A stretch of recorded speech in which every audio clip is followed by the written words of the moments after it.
pour commencer, je vais prier. Voilà. Il paraît qu'un prophète, c'est quelqu'un qui parle de la parole de Dieu et de la part de Dieu. Alors, je ne sais pas si ce que je vais faire va être prophétique. Néanmoins, je préfère le faire avec l'aide de Dieu.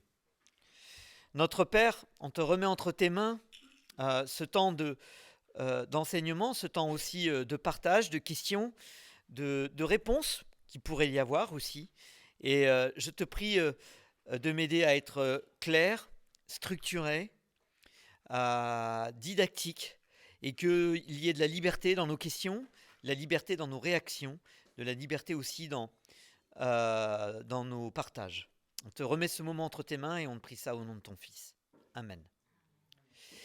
Alors, pour définir ce qu'est un prophète exactement, on pourrait le résumer par la définition que j'ai dit juste avant, une définition que j'ai appris quand j'étais jeune chrétien, quelqu'un qui parle de la parole de Dieu et de la parole de Dieu. C'est très succinct. Il y a aussi une définition qui est un peu plus connectée, un peu plus poétique, qu'on a entendue récemment dans un centre, connecté au cœur de Dieu pour que l'Église soit connectée au cœur de Dieu. On pourrait se dire que beaucoup de personnes, face à ce genre de définition, sont de fait concernées. Comme me l'a dit quelqu'un ce matin, on est tous appelés à prophétiser. Mais cherche-t-on à avoir quelqu'un qui ait un tel ministère dans l'Église? On se pose souvent la question, c'est qui est appelé à être pasteur, pionnier, implanteur, évangéliste, missionnaire, avec une vision typique et typée de ce que ça veut dire derrière. Même si ce n'est pas forcément ça, on a tous un précepte. Missionnaire, c'est missionnaire à l'étranger. Moi, je me considère en mission pour Dieu, mais bon. Et donc, il est bon de se poser des questions bibliquement et autour de ça. Paul écrit aux Éphésiens, et on y reviendra, que Jésus-Christ, c'est en Éphésiens 4, a donné les uns comme apôtres, les autres comme prophètes, les autres comme évangélistes, les autres comme pasteurs et docteurs, pour le perfectionnement des saints, cela en vue de l'œuvre du service et de l'édification du corps du Christ. Donc il donne des exemples de serviteurs typiques, où on n'est pas tous appelés à, il y en a certains qui ont été choisis et appelés par Dieu pour remplir une mission particulière. Mais ce texte peut être un peu confus sur le rôle de prophète, on peut l'entendre chez certains commentateurs, et ils n'ont pas tort dans ce qu'ils vont dire, que les prophètes c'était avant Jésus-Christ, et c'est ce que dit l'Épître aux Hébreux. Hébreux 1, le début du texte. Après avoir autrefois à plusieurs reprises et de plusieurs manières parlé à nos pères par les prophètes, Dieu dans ces derniers temps nous a parlé par le Fils. Donc les prophètes c'était avant. Et puis on pourrait aussi se concentrer sur les termes hébreux de l'Ancien Testament pour se dire mais qu'est-ce que c'est qu'un prophète? Je vous propose de regarder en Amos. Amos est un prophète. Et les gens traitent Amos de visionnaire. Et voici ce qu'Amos répond au chapitre 7 concernant cette interpellation, tu es un visionnaire. Verset 14, Amos qui est un prophète dans la Bible, d'accord? Je ne suis ni un prophète, ni fils de prophète, mais je suis bouvier. Je cultive des sycomores. L'Éternel m'a pris derrière le troupeau et l'Éternel m'a dit, va prophétise à mon peuple d'Israël. Amos va donc prophétiser au peuple, c'est-à-dire annoncer d'une part un jugement, une condamnation sur les péchés et les conséquences des péchés, mais aussi des promesses et des espérances. Et donc c'est bien plus qu'un homme qui parle de la part et de la parole de Dieu, il condamne des choses injustes, mais il offre une espérance. Il offre une perspective positive. Et Amos n'est pas en train de, quand il dit qu'il n'est pas prophète, il est en train d'expliquer que Dieu prend un homme quelconque. Un prophète peut être quelqu'un parmi n'importe qui. Il n'est pas sorti forcément de l'école des prophètes. Il y avait des écoles de prophètes, avec Élie, notamment. Et puis, on voit aussi que Amos reçoit des visions, des interprétations, avec parfois seulement, l'ordre de parler de ce qu'il a vu. Pas toujours. Et toujours dans le chapitre 16, vous pourrez regarder en plus en détail, au verset 1 et 2, puis au verset 4 et 5, les visions qu'il reçoit font réagir Amos. Et pourtant, elles ne seront pas prononcées auprès du peuple. Alors, pourquoi Amos déclare-t-il qu'il n'est pas prophète ? Est-ce un problème de mots ? Dans le texte, en réponse au fait qu'il soit visionnaire, qui était un terme hébreu, il répond « Je ne suis pas prophète », qui est un terme hébreu. Pour Amos, les termes sont équivalents. « Ah, t'es un visionnaire », il répond « Non, je ne suis pas un prophète ». Donc pour Amos, les deux mots hébreux ne posent pas question. Et en fait, ce n'est pas que pour Amos. Et puis on peut apprendre plusieurs choses, ne serait-ce qu'au travers du livre d'Amos. Prophète pouvait être un métier. Surprenant, mais c'est le cas. Le prophète intercédait auprès de Dieu pour le peuple. Parfois, ça fait prier. On peut voir Daniel, dans le livre de Daniel, quand il voit des choses, il découvre des injustices, il voit que le peuple a besoin de demander pardon. Qu'est-ce qu'il fait ? Il demande pardon pour le peuple. Il intercède. Le prophète a le courage de dénoncer les fautes. Il parle aussi de l'espérance à venir. Le prophète parle de ce que Dieu lui dit, de ce que Dieu lui montre, mais parfois il ne dit rien. Et globalement, j'ai essayé au travers de ce j'avais déjà entendu, puis aussi de certaines situations, un prophète dénonce parfois les injustices sociales. C'est ce que va faire Amos. La maltraitance des plus faibles. Michée également. En même temps, ces deux prophètes, et on pourrait parler d'autres, mais ces deux-là, se gardent bien de tomber dans le piège du gentil pauvre et faible et méchant riche. Ils ne tombent pas dans ce piège. Un prophète peut être un gardien de la sainteté de Dieu. Osée en parle et vit même la situation face à l'adultère et l'idolâtrie du peuple. Les prophètes ont aussi une forme d'intelligence spirituelle. Alors on est tous appelés à avoir une intelligence spirituelle. Par exemple, dans notre combat pour la guerre des guerres invisibles, ils voient ce que les autres ne voient pas. Par exemple, Michée, par son observation, dans les 2 premiers chapitres, il le met en détail, son observation de ce qui s'est passé avec le royaume du Nord et la déportation en raison de l'idolâtrie, il perçoit ce qu'il est censé se passer avec Jérusalem, en voyant bien également la situation géopolitique des empires qui commencent à s'affronter entre eux et qu'il pressent un basculement des forces. Et ça se lit dans le texte. On n'a pas besoin de lire beaucoup au travers des lignes. Il faut connaître le contexte géopolitique et on le voit. Donc, ça peut être embêtant parce qu'on pourrait se dire, mais Michée, il voit une vision et il donne la vision. Peut-être que je vais vous faire tomber de votre nuage, mais je vois plutôt Michée comme quelqu'un qui a analysé, réfléchi, qui a vu ce qui s'était passé au nord et est en train d'anticiper ce qui risque de se passer autour de Jérusalem, en voyant Babylone commencer à prendre l'emprise sur l'Égypte et en voyant Babylone arriver pas loin, à pressentir que Babylone va arriver pas loin des portes de Jérusalem. Et il ne fallait pas être devin. Il fallait juste être visionnaire. Je le fais exprès. Hein. Si on revient sur les termes, et c'est quelque chose que j'avais déjà envoyé il y a quelques années, sur la différence entre voyant et prophète, je pourrais redire quelques mots, ce sera sur un document que je pourrais envoyer, mais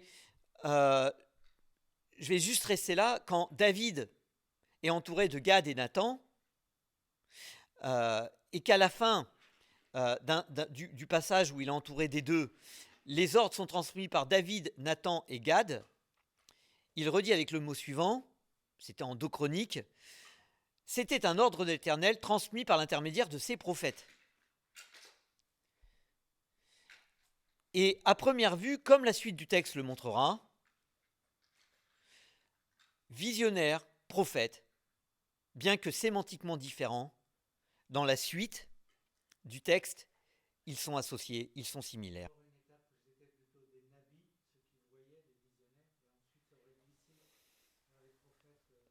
Alors, certains peuvent le dire comme ça. S'il y a un glissement, c'est un glissement de la langue, pas un glissement du terme. C'est un glissement. Peut-être les langues évoluent. La Bible a été écrite sur plusieurs siècles. L'hébreu a évolué entre le Pentateuque et puis 2 Chroniques. Et des termes tombent en désuétude et d'autres montent. Mais dans les termes où on a les deux, dans tous les passages où il y a les deux termes en même temps, ils sont synonymes. Voilà, c'est c'est ce que. Alors, je me réfère souvent à lui, mais c'est le cas. C'est ce que Sylvain Romerowski fait plus que suggérer. Le souci pour nous dans le Nouveau Testament, il est plutôt dans la question de savoir si on a aujourd'hui des prophètes. Si aujourd'hui prophète veut dire la même chose. Quel glissement y a-t-il ? On a plusieurs exemples, mais je voudrais donner une citation de John Stott qui lui donne son avis. Et il exprime ceci. Un prophète était un agent de la révélation divine qui recevait un message de Dieu et puis par conséquent prononçait les paroles mêmes de Dieu. Ainsi l'Éternel a dit. Voici, oracle de l'Éternel. Et ça, nous ne trouvons plus ça dans le Nouveau Testament. Le Nouveau Testament cite l'Ancien Testament. On a même Paul qui dit ce que je vais vous dire, cette fois-ci, ce n'est pas moi ce n'est pas une parole qui vient de Dieu, mais c'est moi qui vous le dis. Mais on n'a pas quelqu'un qui dit ainsi parle l'Éternel dans le Nouveau Testament. C'est une question qu'on peut se poser. Et la suggestion de John Stott, c'est que il s'appuie sur un point essentiel, c'est les prophètes de l'Ancien Testament ont été utilisés par Dieu, ont été des serviteurs de Dieu pour écrire des livres qui se trouvent aujourd'hui dans ce qu'on appelle notre canon. D'ailleurs, ils sont estampillés parole de Dieu, et pas que les contextes où il y a écrit ainsi parle l'Éternel. Je vous rapporte une réflexion biblique de l'année dernière, quand je parlais de la façon dont l'apôtre Pierre se servait des textes de l'Ancien Testament. Pour lui, les psaumes faisaient aussi parole de Dieu.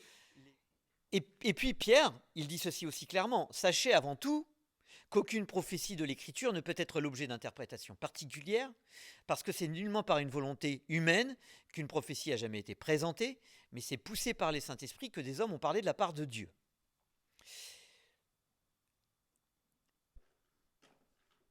Mais la question c'est, Dieu veut me parler encore aujourd'hui. Dieu me parle encore aujourd'hui. Et j'ai le droit de dire ainsi parle l'Éternel. Je souris, mais j'ai le droit de dire Dieu m'a dit. Et y a-t-il des prophètes dans le Nouveau Testament, puisque ces prophètes dans l'Ancien Testament qui pouvaient recevoir des révélations divines, c'est là où John Stott a raison, c'est ils n'existent plus. On ne peut plus s'appeler prophète comme les prophètes de l'Ancien Testament. De la même manière, on ne peut plus se faire appeler apôtre comme les 12 apôtres. Mais après, le mot apôtre a été employé pour d'autres personnes qui ne faisaient pas partie des 12.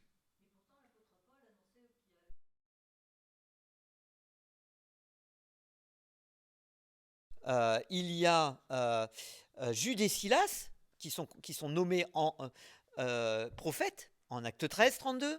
Il y a les 4 filles de Philippe qui baptise l'eunuque éthiopien. 4 de ses filles prophétisent. Une femme peut prier ou prophétiser à l'église.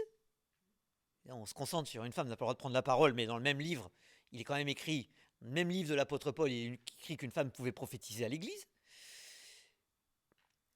Et puis, il y a ce passage de Paul en Éphésiens qui peuvent susciter question. Et puis, on a Agabus, en acte 21. Donc, on a plusieurs situations. On voit que dans le Nouveau Testament, une porte est ouverte au ministère prophétique. Vous comprenez, voyez, Dieu n'a pas fermé la porte. C'est vrai que dans Éphésiens 4, certains disent que les prophètes, c'était avant. Alors oui, ils édifient l'Église par leurs écritures, mais il n'y en a plus. Les apôtres, c'était avant, les 12 sont finis, il n'y en a plus. Et il y en a d'autres qui disent que apôtres, il y en a toujours, et ce sont les pionniers qui implantent des églises, et prophètes, de la même manière, il y en a toujours. Maintenant, moi, j'ai quelques questions, et ma première question, c'est, avant de poursuivre, c'est est-ce que vous avez des questions ?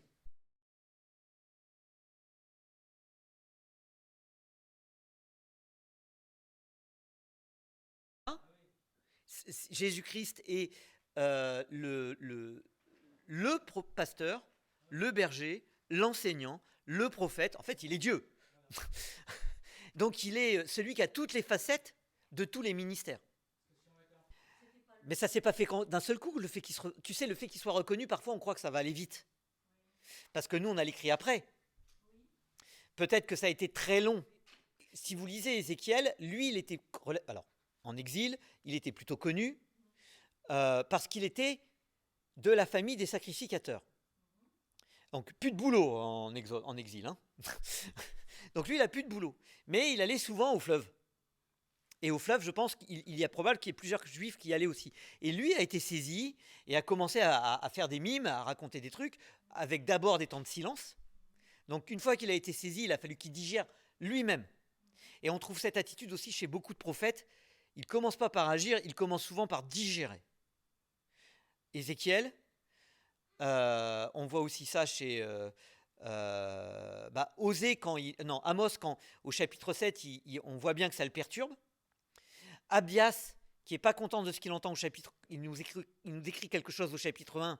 Au début du chapitre 2, il dit « Je me tiendrai comme une sentinelle, j'attendrai, j'ai une question à te poser, Seigneur. » Et il reçoit comme réponse à toutes ces interjections, le juste vivra par la foi. Alors que des choses le dérangeaient sérieusement. Le temps du discernement de ceux qui écoutent ou qui pourraient recevoir des choses d'un prophète peut durer un certain temps, de la même manière que le prophète a mis un certain temps à digérer ce que Dieu lui disait.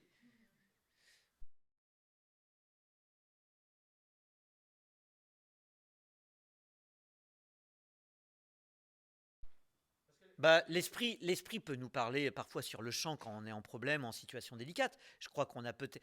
L'expérience ne vaut pas pour vérité théologique. Mais si on a un exemple comme ça dans la Bible, et qu'on a déjà vécu les uns ou les autres ce genre d'expérience où heureusement que l'esprit nous a dit quoi dire, même quand on accompagne quelqu'un, là même pas devant les tribunaux, mais quand on accompagne quelqu'un, ceux qui ont déjà accompagné quelqu'un en souffrance, ou qui ont discuté avec des gens qui étaient non chrétiens ou jeunes chrétiens et qui étaient en grande souffrance, et qu'on reçoit ce qu'on a à dire sur le champ, on ne s'est pas préparé. Et Dieu nous parle quand même. Alors la question, elle est dans le Dieu parle après.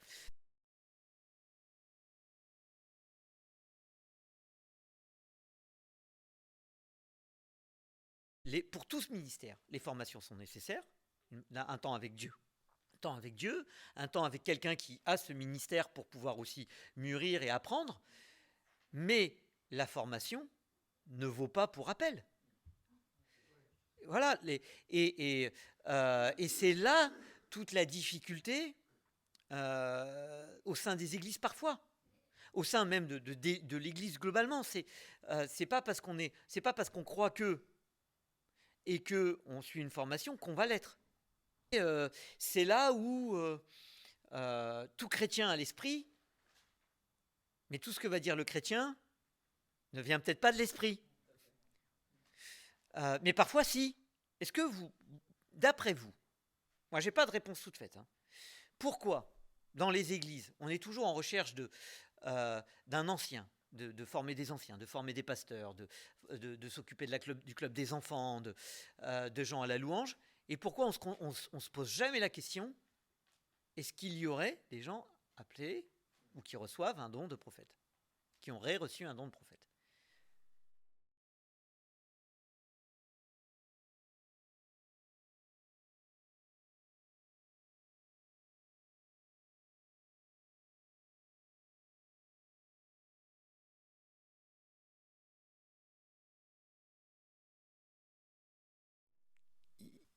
Il y a des façons de calmer potentiellement nos peurs, parce que dès Deutéronome, les conseils sont donnés sur comment faire. Voici ce que Dieu nous recommande, c'est Deutéronome 18, hein, c'est quand il parle de qu'est-ce que devrait être un prophète. Je vous donne 2 extraits. Comment reconnaîtrons-nous la parole que l'Éternel n'aura pas dite? Quand le prophète parlera au nom de l'Éternel et que sa parole ne se réalisera pas et n'arrivera pas, ce sera une parole que l'Éternel n'aura pas dite.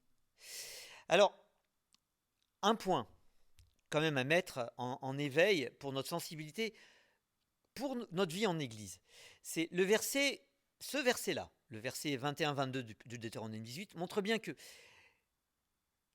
la conception de la parole n'est pas celle d'une parole qui fait venir l'événement. On a, sur Internet et dans des livres, une théologie de la parole de foi. Parce que je le proclame, ça va arriver. Non, c'est parce que Dieu l'a décidé que ça va arriver et qu'il va soutenir la parole prononcée. Et ce n'est pas dans l'autre sens. Mais il y a toujours dans les théologies cette volonté de prendre le contrôle.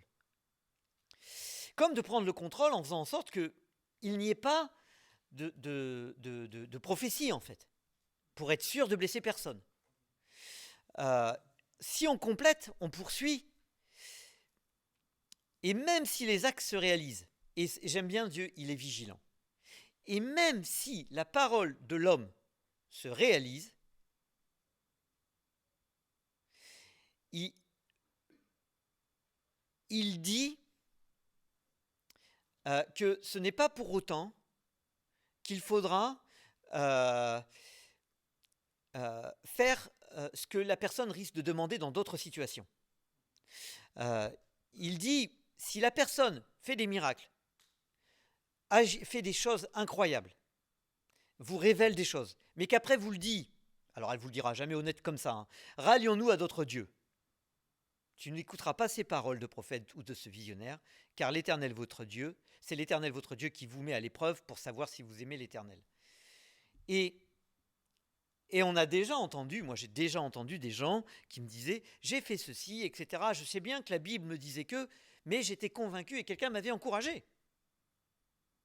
Mais si la Bible donne un indice, une information contraire, il ne faut pas y aller. Alors c'est subtil, c'est parce qu'on veut écouter ce qu'on a besoin d'entendre. Enfin, pas ce qu'on a besoin. Ce qu'on a envie d'entendre et pas forcément ce qu'on a besoin. Et le Nouveau Testament nous alerte même avec les faux Christ. Ils agiront de la même manière. Ils vont faire des miracles. Et même s'ils font des miracles, est-ce que ce qu'ils nous encouragent, est-ce que ça nous encourage à aller vers Dieu, à retourner, à aller vers lui, à retourner à lui, à grandir en lui, à approfondir notre relation avec lui, à revenir à de la sainteté, ou est-ce que ça nous encourage à suivre cet homme, lui? Et le truc, il est là. C'est est-ce que la personne veut que je le suive lui, ou est-ce que cette personne veut que je suive Christ? Dit comme ça, c'est beaucoup plus facile. Mais j'en viens à une question. On n'est pas dans cette culture d'église. Mais si jamais quelqu'un vient vous voir et vous dit, Dieu m'a dit, puis il vous parle, comment réagissez-vous?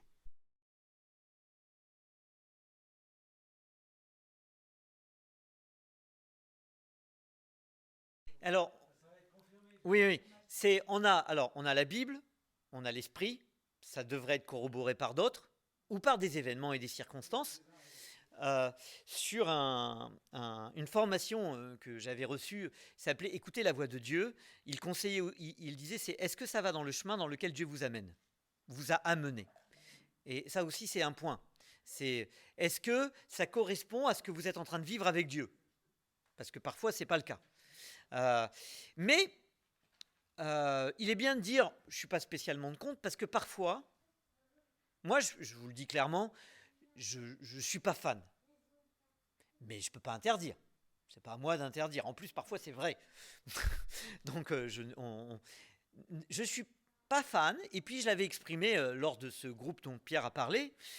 Et quelqu'un m'a répondu, tu n'es pas fan parce que tu es plutôt dans la sensibilité. Écoute, il me semblerait, je pense que, qu'est-ce que tu en penses? Je te laisse ça entre tes mains, je te laisse discerner, etc. Et il me dit, mais il y a des églises où quand ils disent Dieu m'a dit, dans leur tête, ils ont la même chose. Ils ont Dieu m'a dit, mais ils suggèrent dans leur tête que, en fait, c'est à la personne d'être libre de discerner elle-même. Ils ne l'emprisonnent pas dans une... moi, j'ai toujours cru que quand on me disait Dieu m'a dit, ça m'enlevait ma liberté. Oui, exactement. C'était cette idée de contrainte, puisque Dieu a dit, j'ai plus le choix. C'est ça. Alors qu'il y a dans des églises où la culture, c'est pas estampiller Dieu, c'est Dieu m'a dit, c'est en fait j'ai entendu quelque chose, je t'en fais part. Voilà.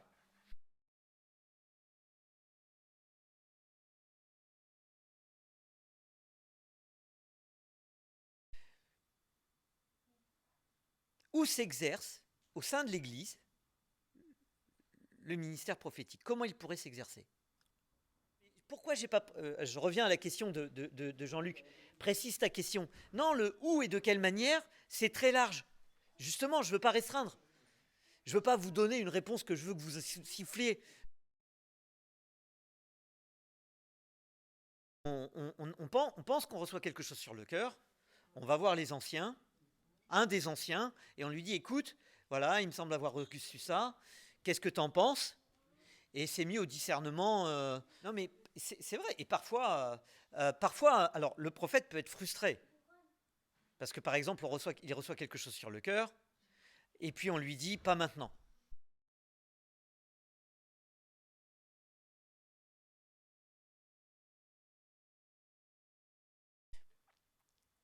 Quand l'apôtre Paul à l'église de Corinthe nous explique l'importance de la prophétie, il semble bien qu'elle existe encore.